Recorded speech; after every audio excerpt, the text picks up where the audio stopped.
Welcome to the Abundant Wellness Podcast. I'm Andrea, registered nurse, functional health practitioner, author, and mom navigating the very real trenches of parenting kids with sensitive, complex nervous systems. This podcast is for parents who are tired of being told to just try harder, who feel the grief of realizing you can't fix your child, but still refuse to believe that this is the end of your story. Here, we talk about what actually helps: nervous system-informed parenting, functional health, the gut-brain connection, emotional resilience, and faith in the middle of the mess. See, you're raising a child who's not broken, but deeply wired. My hope is that every episode helps you to feel less alone, more anchored, and better equipped to support both yourself and your child. If you're ready for compassionate science, honest conversations, and hope that doesn't bypass reality, you're in the right place. Let's get started. Hello and welcome to another episode of the Abundant Wellness Podcast. Today you get just me, and I'm excited to talk to you all about preparing for back to school when you have a child that is neurodivergent, because that back to school experience is very, very different than if you have children who are not neurodivergent. And I can say this fairly confidently because I have one of both. I have a child that is neurodivergent as a result of PANDAS and a child who is not. And their back to school experiences have been consistently very different in the level of challenge and stress that I experience as a mom preparing for that. So I want to talk to you about this. Now, back to school time is already a crazy stressful time. I mean, if you're a working mom, you're having to usually change your schedule, manage childcare, adjust your childcare preferences, adjust your childcare needs, in addition to all of the back to school shopping. And if they're in sports, if they're in other activities, recognizing that that is going to change your schedule as well. It is a huge transition season. And then if you have on top of that a child who struggles in school, or maybe they struggle with anxiety or mood, or they're on the autism spectrum, or they have ADHD, you are more than likely carrying a huge amount of unspoken, maybe even unrecognized stress around, knowing that what's coming is meetings with counselors, meetings with the school and the teachers, planning for IEPs, conference meetings, all of these additional supports that you may be trying to get into place or trying to get your ducks all in a row in order for that to happen. And that is a huge, huge load. And part of what I want to talk about today is making sure that you're addressing that load, because if we're not addressing that load and we're just thinking in our minds that, oh, every parent feels this way and every parent feels stressed out during this time and I just don't know how to handle my stress, or this shouldn't be this hard for me, we are going to set ourselves up for failure. And not only is that going to backfire on us, it's going to backfire on the children that desperately rely on us to be emotionally regulated. So I want you to first recognize that the level of stress that you're feeling is not the same as maybe a neurotypical mom is feeling. And again, we don't want to get stuck in the comparison trap, but I'm saying that to you to validate you as the parent that is struggling or is feeling that anticipatory kind of stress or anxiety, and to honor what you're carrying, okay? Because if we're going to move through this well, I think it's very easy for us to focus on what our neurodivergent child needs and their stressors. But the reality is, and you guys have heard me say this over and over and over again in just about every episode, that if you are not putting the same effort and energy and intentionality into your cup and what you need, we're not going to be able to show up for these kids well. And this is a long game, right? This is a long game. Parenting a child with ADHD, autism, PDA, anxiety, or ODD, and you are exhausted trying to figure out what's actually going on, I want you to hear this. Many of the kids I work with also struggle with symptoms like constipation, diarrhea, bloating, skin issues, or brain fog. And while it can feel like the behavioral and digestive pieces are separate, they're not. They are deeply connected. And that's why the Happy Tummies, Happy Kids program helps to resolve this problem. It is a 4-month root cause approach program that looks at your child's whole system through a functional lens, not to change who they are, but to improve their function and reduce suffering regardless of the diagnosis. If you're wondering whether this kind of support is right for your child, the next step is to book a Strong Start discovery call. It's a conversation with me to understand your child's unique needs and see if this program is a good fit for them. You can schedule a Strong Start discovery call using the link in the show notes. You don't have to figure this out alone, and I look forward to hearing from you soon. So one of the things that I want you to do, because I'm a very practical person, like when I see a problem, I like to come up with solutions for it. I want you to make a list. And because more than likely you have already written a list of what your child needs. You have written a list of who you need to email, what conversations need to be had, whether you're getting medication on board or other supports, right? What appointments need to be addressed before you get them. You already have that list. Like you probably already have that list on board for what is coming. But I'm wondering if you have made that same list for yourself and for what you need. And if you're anything like me, maybe you have gotten stuck in that mental game, the mental loop of, well, I don't have enough resources for myself anyway, so what's the point of focusing on myself or trying to make sure that my needs are met, right? Maybe you've gotten stuck there too. But if we're going to climb out of that pit, then we need to have this conversation. And if you're in the place where you can't even think about making a list, then I want to make sure that you have hopped into the Thriving Together community and that you have gone through the very short nervous system trainings, because in those nervous system trainings, I've broken down for you how to identify where you're stuck in your nervous system so that you can get out of that state of fight or flight and actually start feeling better so that you can do this work that we're talking about today. So what I want you to do, because again, you've probably already made a list for your child and what they need. I want you to make a list for yourself.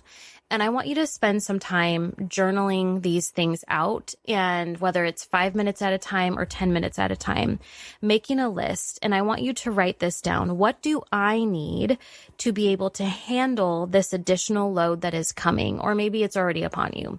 What do I need? Maybe I need to build in some time to have coffee with friends. Maybe I need to have a conversation with my husband. Maybe I need my husband to take over pickup and drop off so that I don't have to manage that stress throughout the day. Maybe just literally identify what are the needs that you have. And it might actually be easier to back that up one step and identify first, what are the parts of your day and the parts of this experience that are the most stressful and the hardest for you to carry, and actually label them, write them out. This part of my day causes me tremendous anxiety. For me, it was the mornings because that was when my oldest would struggle the most. And I would find myself not eating breakfast because my stomach was in knots, knowing that the day was going to be really stressful and that I had no help in the morning because my husband leaves really early for work. And it was just this big tangled up mess. So it might actually be easier and better and more fruitful to first identify what are the parts of your day and this experience overall that bring the most stress for you. And then you can make a list of what do I need, or maybe if you can't identify the needs, what do I imagine I might need that would maybe help me to feel like this burden is not so great. And again, that can be any number of things, right? That can be building in some time for coffee. I know for me, when my daughter was not homeschooled during that time, and I knew that back to school was going to be really stressful, I built in a few additional therapy appointments for myself. I aggressively lightened my workload that week. I made sure that after drop off, I had planned brunch with a friend, like literally just going to breakfast afterwards and like decompressing from the morning. Something that just built in a buffer for the stress that I knew I was carrying, okay? What can come off of my plate to allow for this transition to go smoothly? That goes right along with what I shared about lightening the workload, right? And adjusting the schedule so that that can allow for a lot more flexibility throughout that transition. That means maybe not throwing your kid into sports right away. Like maybe lighten the evening activities so that you guys have time to settle in. I think we greatly, greatly underestimate how stressful this transition is for our neurodivergent children. And if it's going to be stressful for them, you better believe it's going to be stressful for us because we're the ones who have to help them co-regulate, okay? One of the biggest and most easily fixed issues that I see in parents raising neurodivergent children or parents of children with a complex medical diagnosis is actually mineral deficiencies and low electrolytes. When we are under chronic stress, as raising these children is chronically stressful, we run through our electrolytes and our minerals very, very quickly, which then puts a lot of stress on pretty much every organ system in the body. So one of the things that I teach a lot of the parents that I work with is a very quick action step, which is to just grab a scoop of electrolytes and add it to your water 1 to 2 times a day. It's one of the easiest ways that you can nourish your body so that you don't end up in a state of depletion. When we are mineral balanced, when our electrolytes are balanced, we sleep better, we respond to stress better, we bounce back a lot quicker from events that are really stressful. So one of the electrolytes that I use is Paleo Valley. They're super duper clean, no food coloring, no yucky ingredients, super affordable. I have a 15% off link for you in the show notes. One thing that you can do to care for yourself today is to grab some electrolytes, add it to your water, and remind yourself that you're worth nourishing too. And then the third question I want you to ask as you are planning for this new school year is, how can I nourish myself? I really like this word so much better than self-care, because self-care, I think we've all just tuned it out. It feels like almost a bad word in our mouth, especially as parents of special needs children. But how can I nourish myself? How can I really just take care of stewarding this body, this mind, this spirit that God has given me? How can I love myself well because God loves me? And if God loves me, I can love myself too. What would it look like to nourish myself? And this goes back to, I like to bring it back to the basics of Maslow's hierarchy of needs, which I go through in a lot of those nervous system trainings that are free in the Thriving Together community. So make sure to click the link in the show notes to get access to that. But this might look like, how am I feeding myself? Am I feeding myself regular, consistent meals? I wouldn't even worry necessarily about them being nourishing at this point. The goal is to be fed regularly. Food is safety for the body, okay? Am I drinking enough water? Am I getting enough rest? And rest isn't just sleep. Rest is, am I allowing myself to sit down and read for 5 minutes just because it's fun and not have something that is required of me out of that activity, okay? Any of those things, movement, even playing, throwing a ball out around in the backyard with your dog or your kids, or going for a walk. What can I do to nourish myself? And if you're not sure where to even start, because maybe it's been so long that you genuinely can't remember. I know that was me. I was I wouldn't even know where to start. And my nervous system is so jacked up right now that I just can't. I cannot think of where I would even begin in a situation like this. Then again, I want to invite you to the Thriving Together community, where we have these discussions. We have these discussions in the community forums. We have these discussions in the paid monthly coaching calls, where you get a lot of that one-on-one support from me. And if you can't think of, like I said, if you're having a hard time thinking of what would I do to nourish myself, then maybe look around you and see, what are your friends do that allow them to nourish themselves? I didn't grow up knowing how to take care of myself. I had a mother who was mentally ill, had a personality disorder, and I experienced a lot of emotional neglect because of that. And so I genuinely could not have answered that question for you if you asked me. And yet it was absolutely required of me to figure that out if I was going to not only survive parenting a neurospicy kid, but actually thrive in the midst of that. And so I'm keeping this episode really short today because I want it to be practical. I want it to be something you can implement.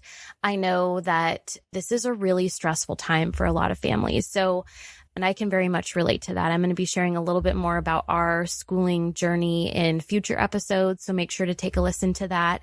But don't forget to hop into the Thriving Together community today. Would love to see you in there. And I hope that this transition into the school year is so much easier than you think it will be.